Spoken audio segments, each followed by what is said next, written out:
Company में 29 जून 2024 को मैंने यहाँ पे स्टार्टिंग की थी अपनी। रीज़न क्या था? रीज़न था मेरी अपनी एक बीमारी, जो मेरे गले में इन्फेक्शन था और दवाइयों के जरिए मैं अपना काम चला रही थी। हमारे गांव के डॉक्टर थे, उनके पास मैं अपना ट्रीटमेंट करवा रही थी। तो मैंने काफ़ी दिन उनके पास अपना ट्रीटमेंट करवाया, बट मेरे को कोई फ़ायदा नहीं मिला। फिर मैंने एक दिन फिर उनसे बात की कि मेरे को कुछ भी आराम नहीं मिल रहा है, आप कैसी दवाइयाँ दे रहे हो, मेरे को कुछ भी आराम नहीं मिल रहा है। तो उन्होंने लिख के दिया कि आप बाटसा हॉस्पिटल में जाओ और वहाँ पे आपका ट्रीटमेंट होगा और फिर आगे आप मेरे को जो भी रिपोर्ट हो बता देना, मैं बता दूंगा क्या है। तो मेरे हस्बैंड से उन्होंने ये बोला था कि शायद इनका सैंपल लेना पड़ेगा गले का, तब ये पता लगेगा बीमारी क्या है। मेरे सामने उन्होंने नहीं बोला, मेरे हस्बैंड के सामने बोला। फिर मेरे हस्बैंड ने मेरे से कहा कि ऐसे ऐसे बोल रहे हैं। मैंने कहा मैं नहीं जाऊंगी वहाँ पे, क्योंकि एक डर था।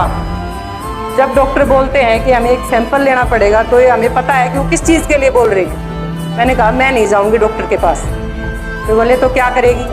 मैं कहा कोई ऐसे बंदे देखो जो न्यूट्रिशन पे काम करते हैं। तो राजपाल सर और भूपेंद्र सर हमारे पास आते जाते रहते। तो उन्होंने कहा कि ठीक है, हम इन्हीं से कांटेक्ट करते हैं। इन्होंने इनसे बात की, इन्होंने फिर मेरे से बात की। तो अगले दिन इन्होंने सोचा कि ठीक है चले हमारे पास। वो आए, मुझे और मेरे हस्बैंड को अच्छे से समझाया और मैंने कुछ प्रोडक्ट इनके यहाँ से लिए और मैंने खाने शुरू कर दी।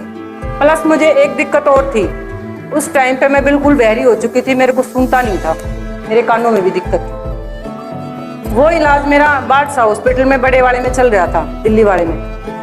वहाँ मैं जाती थी, वहाँ सिर्फ मैं जाती थी कि शायद कानों का ऑपरेशन हो जाए, कानों का पर्दे वर्दे फटे हुए मेरे को सुनाए, शायद ये इसकी वजह से भी गले में दर्द, कुछ ऐसा पिक्चर काम हो रहा था मेरे साथ। तो इन्होंने मेरे को प्रोडक्ट दिए, मैंने लेने भी शुरू कर दिए।